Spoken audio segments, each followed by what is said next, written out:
அபினவ் உனக்கு உயிரோட வேணும்னா இப்போ நீ நேரா அபினவ் குரூப் ஆஃப் இண்டஸ்ட்ரியில் இருக்கிற 40வது ஃப்ளோருக்கு வந்துரு. அப்படி வந்தா மட்டும்தான் நீ அபினவை உயிரோட பார்க்க முடியும். இல்லனா என்று சொன்னவாறே அந்த போன் கட்டானது. உடனே விக்ரம் சிறிது பதட்டமாக கால் டாக்ஸி டிரைவரிடம், driver, Abhinav group of industry போ சீக்கிரம் என்று அவசரமாக சொன்னான். அதே சமயம் இங்கே விக்ரமிடம் பேசிய பின் லிசா அங்கிருந்து நேராக அவனின் தாத்தா ஆதித்யாவின் ரூமுக்குள் நுழைகிறாள். தாத்துக்குட்டி, நீங்க சரியாகிட்டீங்களா? என்னால நம்பவே முடியல. எனக்கு இப்போ எவ்வளவு சந்தோஷமா இருக்கு தெரியுமா தாத்தா குட்டி என்று சொல்லி அவரை பின்னிருந்து அணைத்தவாறு அவரது கன்னத்தில் முத்தமிட்டாள் லிசா. லிசாவை பார்த்ததில் மிகவும் சந்தோஷம் அடைந்த ஆதித்யா அவளது தலையை ஆசையாக தடவி கொடுத்து அவள் நெற்றியில் முத்தமிட்டார். வாமா லிசா கண்ணு, இந்த தாத்தாவை பார்க்காம உன்னால இருக்க முடியாதுன்னு எனக்கு ரொம்ப நல்லாவே தெரியும் என்று சொல்லி அவளிடம் சந்தோஷமாக சிரித்து பேச ஆரம்பித்தார். தாத்துக்குட்டி, ஃபர்ஸ்ட் நான் கேட்டதுக்கு ஆன்சர் பண்ணுங்க. நேத்து வரைக்கும் கண்ணே முழிக்காம படுத்து கிடந்தவங்க இன்னைக்கு திடீர்னு இவ்வளோ எனர்ஜெட்டிக்கா எந்திரிச்சு நின்று ஜன்னல் வழியா வேடிக்கை பார்த்துட்டு இருக்கீங்க. அதுவும் யாரோடைய ஹெல்ப்பும் இல்லாம. It's amazing. கண்டிப்பா உங்களை கியூர் பண்ண டாக்டர் ரொம்ப பெரிய எக்ஸ்பர்ட்டா தான் இருக்கணும் தாத்துக்குட்டி.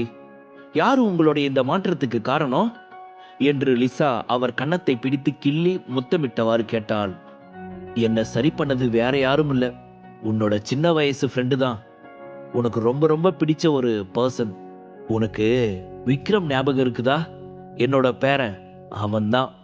யாருன்னு ஞாபகம் வந்துடுச்சா நான் சொன்ன அந்த விக்ரம் என்று கேட்க லிசாவின் மனதிற்குள் ஒரு இனம் புரியாத சந்தோஷம் பரவியது. உண்மையாகவே அது யார் என்று அவளுக்கு சரியாக ஞாபகத்திற்கு வரவில்லை. ஆனால் அந்த விக்ரம் என்ற பெயர் மட்டும் அவள் மனதிற்குள் ஞாபகத்தில் இருந்தது. சிறு வயதில் அந்த பெயர் தனக்கு மிகவும் நெருக்கமான பெயர் என்பதை அவளால் மிக நன்றாகவே உணர முடிந்தது. தாத்தா குட்டி, என்னால நீங்க சொல்ற எந்த ஒரு விஷயத்தையும் ஞாபகத்துக்கு கொண்டு வர முடியல. பட் அந்த விக்ரம் என்ற பெயர் மட்டும் என் மனசுக்குள்ள நல்லா ஃபீல் ஆகுது. கண்டிப்பா அவரு நீங்க சொல்ற மாதிரி எனக்கு ரொம்ப ரொம்ப க்ளோஸான ஒரு ஆளு தான். எனக்கு இப்பவே விக்ரம பார்க்கணும் போல இருக்கு. நீங்க அவரை வர சொல்றீங்களா என்று கேட்க, இல்லம்மா, அவன் இப்பதான் என்னை வந்து பார்த்துட்டு போனான். ஏதோ ஒரு வேலை இருக்குதான். கண்டிப்பா அவனே மறுபடியும் நம்ம கிட்ட வருவான். கடவுள் கண்டிப்பா அவனை நம்ம கூட மறுபடியும் இருக்க வைப்பாரு என்று அவர் கவலை நிறைந்த முகத்துடன் சொன்னார்.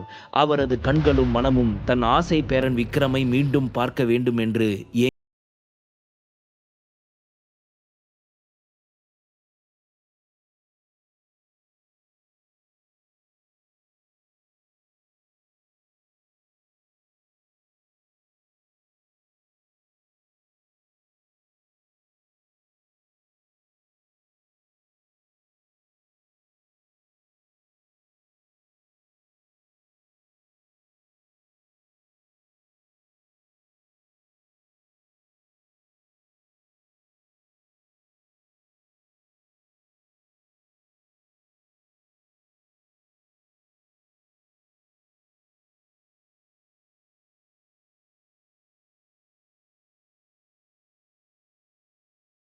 உன்னோட தாத்தாவுக்கு எந்த உண்மையும் தெரிய வேணாம்னு நினைக்கிறியா என்று அவள் மனதை படித்தவர் போல் ஆதித்யா அவளை பார்த்து கேட்க, லிசாவோ சமாளிப்பது போல் சிரித்துக்கொண்டே, தாத்தா இப்ப எதுக்கு இவ்வளோ புத்திசாலித்தனமா பேசிக்கிட்டு இருக்கீங்க என்று கேட்க, இங்க பாரு லிசா கண்ணு, நீ எந்த பொருள் வாங்கிட்டு வந்தாலுமே அது எனக்கு ரொம்ப பிடிச்ச பொருள் தான் என்று சொன்னவர் ஜன்னல் பக்கம் திரும்பி வேடிக்கை பார்க்க ஆரம்பித்தார்.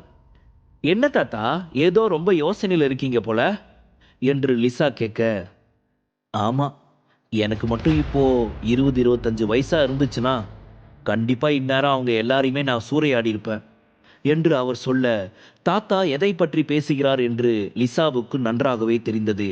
அவருக்கு உண்மை தெரிந்து விட்டது என்பதை அவள் புரிந்து கொண்டாள். ஆனா எனக்கு இப்ப அதை நினைச்சு எந்த கவலையும் இல்லை. ஏன் தெரியுமா? என்னோட பேரன் விக்ரம் வந்துட்டான். அவன் கண்டிப்பா எல்லாரையுமே தீர்த்து கட்டுவான் என்று சொன்னார். எல்லாத்தையும் நான் பார்த்துக்கிறேன் என்று சொல்லிவிட்டு அர்த்தமான ஒரு பார்வை விக்ரம் ஆதித்யாவை பார்த்தது இன்னும் அவர் மனதிற்குள் இருந்து நீங்காமல் இருந்தது. தாத்தாவின் ஒரே சந்திப்பிலேயே அவர் மனதை கொள்ளையடித்த அந்த விக்ரம் யார், அவனை பார்க்க வேண்டும் என்று நினைத்தாள். ஆனால் அவளுக்கு தெரியவில்லை தான் சந்தித்த ஒயிட் ஷர்ட் தான் அந்த விக்ரம் என்று. அதே சமயம் இங்கே அபினவை காப்பாற்றுவதற்காக வந்த விக்ரம் நேராக 40வது மாடியை நோக்கி சென்றான். அந்த கம்பெனியை சுற்றி இப்பொழுது யாருமே இல்லை. காய்ந்த இலைகள் மட்டுமே ரோட்டில் ஆங்காங்கே காற்றில் பறந்து கொண்டு இருந்தது. சுட்டெரிக்கும் வெயிலில் தன் உடல் முழுவதும் இரத்தக்கரை படிந்தவாறு மிக நீளமான இரும்பு கம்பியில் கட்டி தொங்கவிடப்பட்டிருந்தான் அபினவ். அவன் டாக்ஸியில் இருந்து உள்ளே நுழைய போன சமயம் 40வது மாடியில் இருந்த ஒருவன் டெலஸ்கோப் மூலம் விக்ரமை கவனித்தான். கரெக்டாக அவன் ஒரு படியில் ஏறும் சமயம் அவனை பார்த்து ஷூட் செய்ய அந்த புல்லட் நேராக விக்ரம் தலையை நோக்கி சென்றது.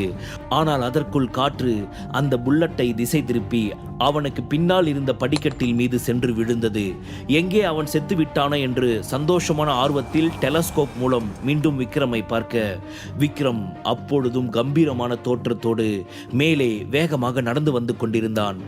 அண்ணா, நான் ஷூட் பண்ணது மிஸ் ஆயிடுச்சுனா என்று தலை குனிந்தவாறு சொல்ல, லெனின் கோபத்தில் அவன் கன்னத்தில் பலார் என்று ஓங்கி அறைந்தான். அடச்சி, உன்னையெல்லாம் என்று சொல்லி அவன் கன்னத்தில் ஓங்கி அறைந்தவன், நீ கொஞ்ச நாளாவே பொண்ணுங்களோட சேர்ந்து ஊர் சுத்திக்கிட்டு இருக்கப்பவே எனக்கு உன் மேல சந்தேகம் வந்துச்சு. டே அச்சன் நாய, இப்பெல்லாம் உன்னோட புத்தி ஃபுல்லா பொண்ணுங்க மேல மட்டும்தான் இருக்குது. இந்த கன் ஷூட்டை நீ சுத்தமா மறந்துட்ட. எனக்கு இப்போ வர கோபத்துக்கு உன்னை கொன்றுவேன். ஆனால் நீ என் குடும்பத்துக்கு ரொம்ப நெருக்கமானவனா போயிட்ட. அதனால் நான் உனக்கு இன்னொரு சான்ஸ் தரேன். அவனை மறுபடியும் கொன்று தீக்கிற வழியை பாரு என்று மிரட்டலாக சொன்னான் லெனின்.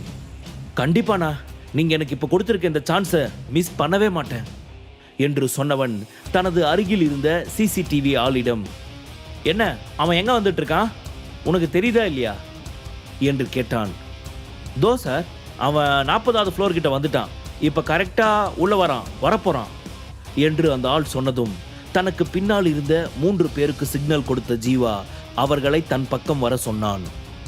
ஆனால் அவர்கள் யாரும் எதிர்பாராதது போல சூறாவளி காற்று போல் உள்ளே நுழைந்த விக்ரம் ஏற்கனவே அங்கு நடந்து கொண்டிருந்ததை பார்த்தவன் போல் அவர்கள் 4 பேரையும் ஒரே அடியில் அடித்து தூக்கினான்.